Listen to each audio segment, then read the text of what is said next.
Yan guys, magandang gabi guys. Huwag pupunta sa tindahan guys. Doon po ako matutulog. Yan guys, oh.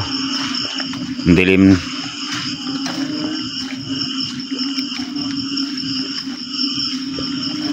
Alas 11:30 ng gabi. Yan guys, oh, may mga ibon guys, oh. Yan. Yung ibon, oh, dyan natutulog sa taas ng mangga.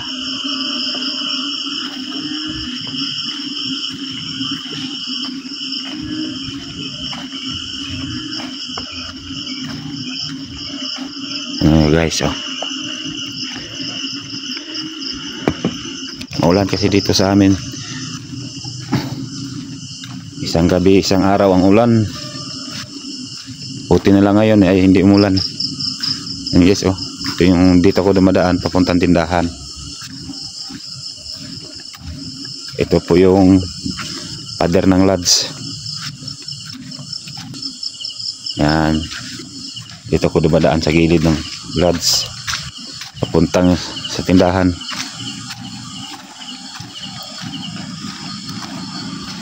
Yan, oh. Pag pinapatay ko yung flashlight, ang dilim.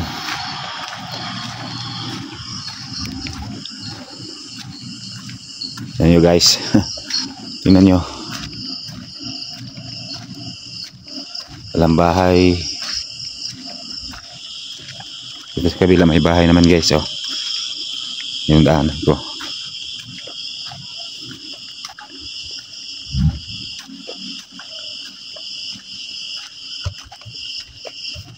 Dilim guys, dilim. Malambig pang panahon. Kasi umulan dito sa amin kagabi hanggang madaling araw. Tapos umaga hanggang hapon naman. Yan guys. Itong kalsada na to guys. Papunta na to sa tindahan.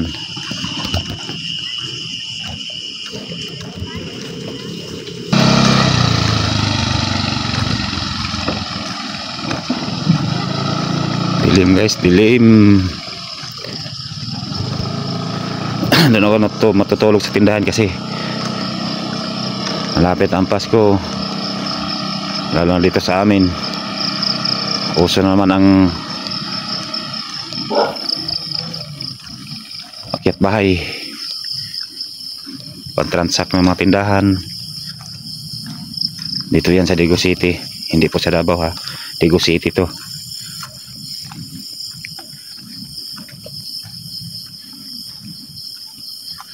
Madilim dito sa amin kasi yung poste walang ilaw, kulang sa suga, walang ilaw yung mga poste.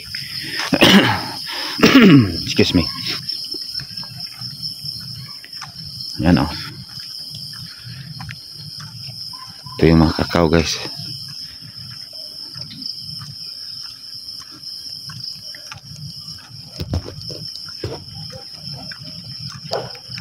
Yan guys, dilim. Madilim talaga pag hindi mo ginagamitan ng flashlight.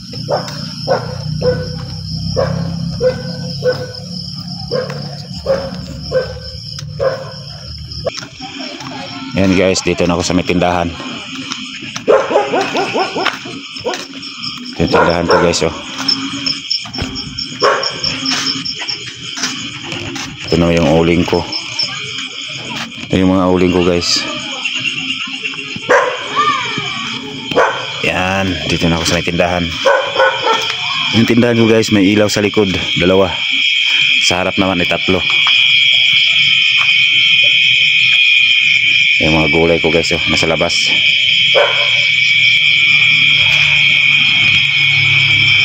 Okay guys.